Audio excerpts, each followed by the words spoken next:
শ্রীমদ্ ভগবদ্গীতায় ভগবান শ্রীকৃষ্ণ বলেছিলেন, কর্মের ফল সকলকে ভোগ করতেই হবে, সেটা হতে পারে এই জন্মে অথবা পরের জন্মে। এই কর্মের ফল ভগবান শ্রীকৃষ্ণ নিজেও পেয়েছিলেন। তার কর্মের জন্যই কি যদুকুল ধ্বংস হয়ে গেল? তার কোন কর্মের জন্য? এক ব্যাধে নিক্ষেপ করা তীরে তিনি পার্থিব শরীর পরিত্যাগ করে গোলকধামে চলে গেলেন। এই সব কিছু আজ আমরা সুন্দরভাবে জানব। বন্ধুরা, প্রথমেই বলে রাখি, ভগবানের কোনো মৃত্যু হয় না, কৃষ্ণেরও মৃত্যু নেই। তিনি ধর্মকে রক্ষা করার জন্য এই ধরাধামে অবতীর্ণ হয়েছিলেন এবং কর্ম সম্পাদন হবার পর তার দৈহিক শরীরটি শুধু পরিত্যাগ করেছেন। তাই কৃষ্ণের মৃত্যু বলতে বোঝানো হয় তার দৈহিক শরীর পরিত্যাগ করে গোলকধামে গমন করার কথা। কৃষ্ণ আজও জীবিত আছেন এবং পরেও থাকবেন। ভগবান বিষ্ণুর 10 অবতারের মধ্যে একজন হলেন ভগবান শ্রীকৃষ্ণ।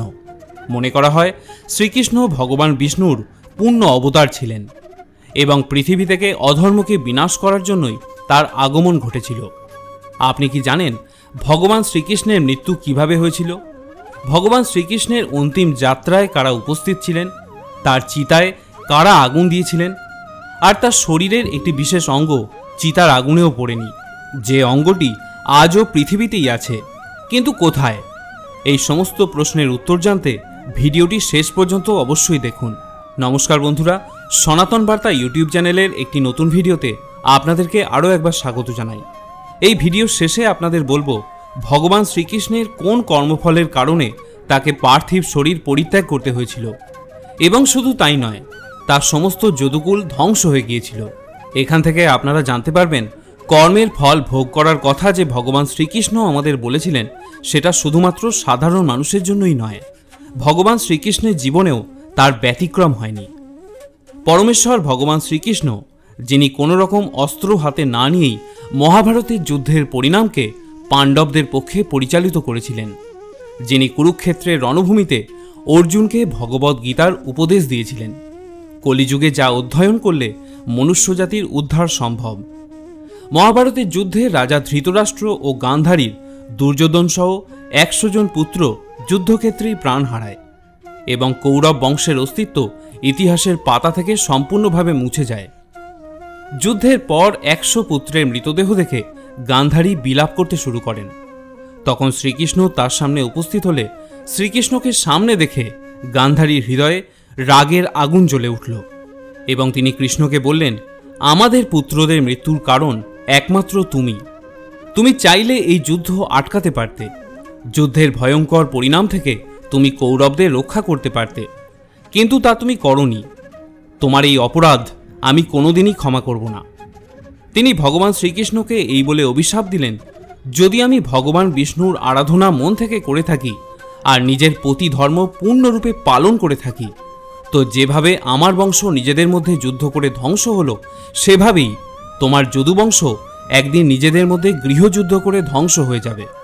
তোমার স্বপ্নের দ্বারকা নগরী তোমার চোখের সামনেই সমুদ্রে তলিয়ে যাবে। শ্রীকৃষ্ণ যদিও মনে মনে জানতেন তার পরমধাম ফিরে যাওয়ার সময় নিকট হয়েছে, তিনি গান্ধারীকে প্রণাম করে দ্বারকায় ফিরে গেলেন। গান্ধারী ভগবান নারায়ণের ভক্ত ছিলেন। তিনি ভক্তের অভিশাপকে পূর্ণতা দেওয়ার উদ্দেশ্যে যদুবংশের মতিভ্রম করে দিলেন। মহাভারতের যুদ্ধ পেরিয়ে যাওয়ার পর কেটে গেছে 36টা বছর। ঋষি বিশ্বামিত্র, অসিত, দুর্বাসা, ভৃগু এবং নারদের মতো মহাপণ্ডিতেরা দ্বারকার পিণ্ডারক নামক স্থানে বসবাস করতে শুরু করেন। একবার ঋষি দুর্বাসা, বিশ্বামিত্র এবং নারদমুনি দ্বারকা নগরীতে ভ্রমণ করতে বেরোলেন। দ্বারকাতে কিশোর ছেলেদের স্বভাব অত্যন্ত উগ্র ও চঞ্চল প্রকৃতির ছিল। একবার কৃষ্ণপুত্র শাম্ব ও তার কয়েকজন বন্ধু 3 জন মুনিকে দেখে মস্করা করা লোভ সামলাতে পারলেন না। কৃষ্ণের পুত্র শাম্ব একটি স্ত্রীর রূপ ধারণ করলেন এবং তারা ঋষিদের কাছে পৌঁছালেন। শাম্বকে গর্ভবতী মহিলা সাজিয়ে ঋষিদের সাথে মস্করা করার কুটিল অভিসন্ধি নিয়ে তারা ঋষিদের বললেন, হে ঋষিগণ, আপনাদের জ্ঞানের পরিধি অসীম। এই গর্ভবতী মহিলার পুত্র লাভের অমোঘ আকাঙ্ক্ষা রয়েছে। আপনারা দয়া করে একে বলে দিন, এর গর্ভে পুত্র আছে নাকি কন্যা। মুনিরা প্রকৃতই মহাজ্ঞানী ছিলেন। তারা ছেলেদের দুঃসাহস দেখে প্রচণ্ড রেগে গেলেন এবং বললেন, হে মূর্খ, তোমাদের এই কাজ ক্ষমাযোগ্য নয়। শাম্বকে তোমরা গর্ভবতী মহিলা সাজিয়ে নিয়ে এসেছ। এই শাম্বই তার গর্ভ থেকে এক লোহার হাতুড়ির জন্ম দেবে। আমরা তোমাদের অভিশাপ দিলাম, এই লোহার হাতুড়ি যদুকুলের ধ্বংসের প্রধান কারণ হয়ে দাঁড়াবে। ঋষিদের এই অভিশাপের কথা শুনে শাম্ব ও তার বন্ধুরা ভয়ভীত হয়ে পড়লেন।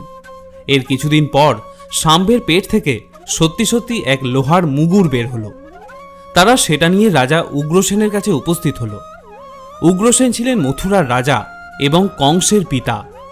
শাম্ব ও তার বন্ধুদের কাছে সমস্ত ঘটনার বৃত্তান্ত শোনার পর উগ্রসেন এবং সভায় উপস্থিত সকল ব্যক্তিরা সেই কথা শুনে যারপরনাই আশ্চর্য ও ভীত হয়ে পড়লেন, কারণ তারা জানতেন মুনিদের দেওয়া অভিশাপ কখনো বৃথা হতে পারে না।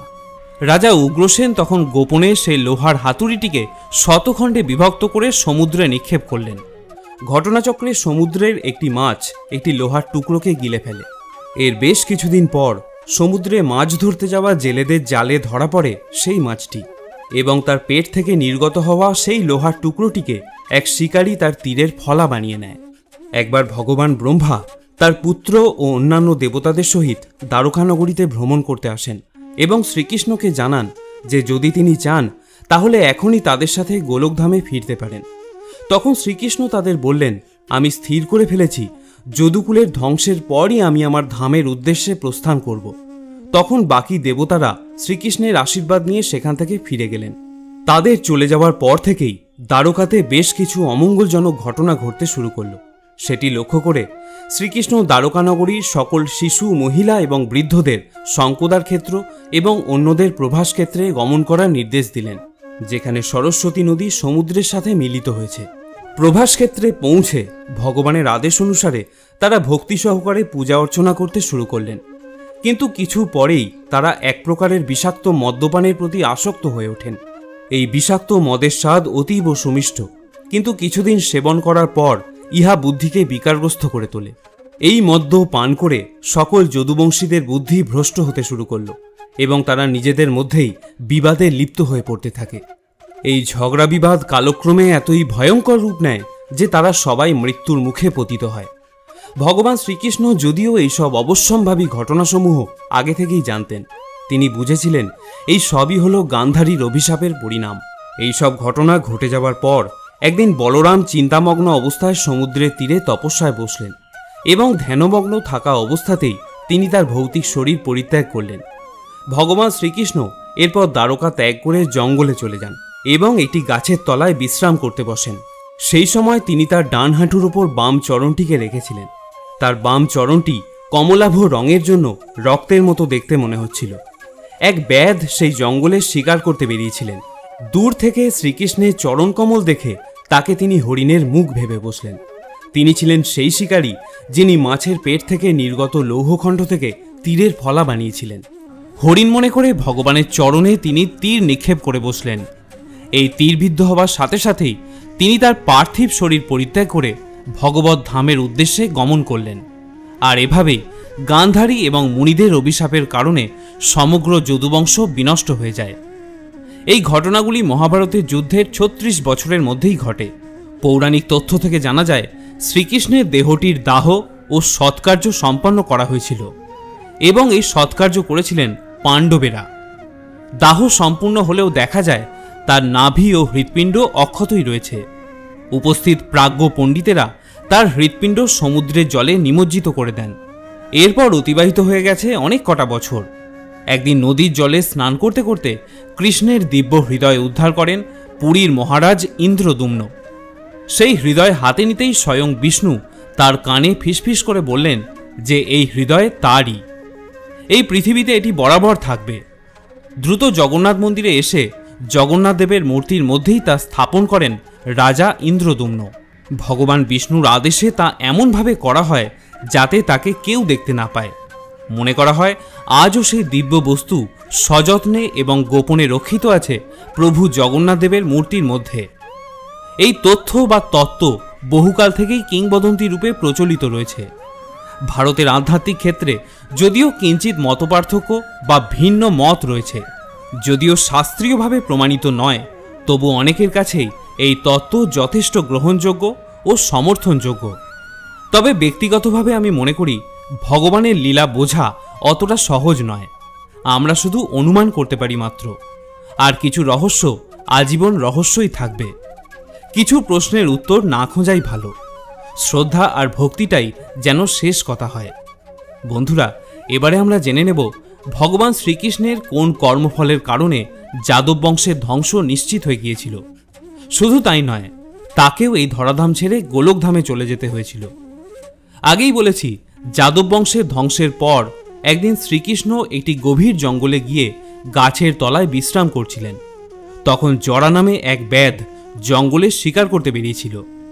ভগবান শ্রীকৃষ্ণের রক্তবর্ণ চরণ দেখে তিনি হরিণ মনে করে তীর নিক্ষেপ করে বসেন, যার ফলে শ্রীকৃষ্ণ নিহত হয়েছিলেন।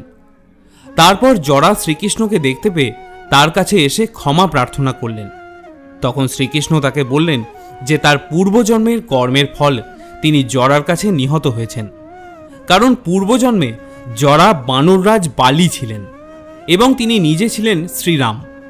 শ্রীরাম অবতারে তিনি প্রতিজ্ঞা করেছিলেন, যখন সুগ্রীব কিষ্কিন্ধায় গিয়ে বালিকে যুদ্ধে আহ্বান করবেন, তখন তিনি আড়াল থেকে বাণ নিক্ষেপ করে বালিকে হত্যা করবেন।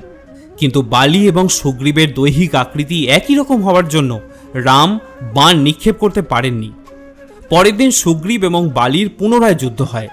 কিন্তু যুদ্ধের আগে সুগ্রীবকে চেনার জন্য রাম সুগ্রীবের গলায় একটি গজ পুষ্পিলতা বেঁধে যুদ্ধক্ষেত্রে পাঠান।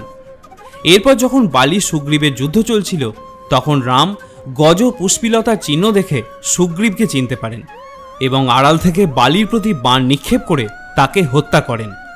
বালিকে হত্যা করার জন্য ভগবান শ্রীরাম ছলনার আশ্রয় নিয়েছিলেন, আর তার সেই কর্মের ফল হিসাবে পরের জন্মে তাকে জরার হাতে মৃত্যুবরণ করতে হয়েছিল। তাহলে বন্ধুরা, বুঝতেই পারছেন, কর্মের ফল সকলকে ভোগ করতেই হয়, তা সে দেবতাই হন বা সাধারণ কোনো মনুষ্যই হন। পুনশ্চ এখানে বলে রাখা ভালো, কৃষ্ণের মৃত্যু কথাটা শুনতে খুবই কটু লাগে, কিন্তু আদতে কৃষ্ণের মৃত্যু বলতে বোঝায় তার দৈহিক শরীর পরিত্যাগ করে গোলকধাম চলে যাওয়ার কথা। হাজার হাজার সনাতনীদের হৃদয়ে কৃষ্ণ আজও জীবিত আছেন এবং পরেও থাকবেন। বন্ধুরা, এই ভিডিওটি দেখে যদি আপনার ভালো লাগে বা নতুন কিছু জানতে পারেন, তাহলে অবশ্যই একটি লাইক করবেন এবং কমেন্টে জয় শ্রীকৃষ্ণ লিখতে ভুলবেন না। আপনার আপনজন এবং বন্ধুদের সাথেও ভিডিওটি শেয়ার করুন, যাতে তারাও এই বিষয়টি অবগত হতে পারে। আজ এখানেই শেষ করছি। যদি এই চ্যানেলে আপনি নতুন শ্রোতা হয়ে থাকেন, তাহলে অবশ্যই সনাতন বার্তা ইউটিউব চ্যানেলকে সাবস্ক্রাইব করার অনুরোধ রইল। সকলে ভালো থাকুন, সুস্থ থাকুন। জয় শ্রীকৃষ্ণ।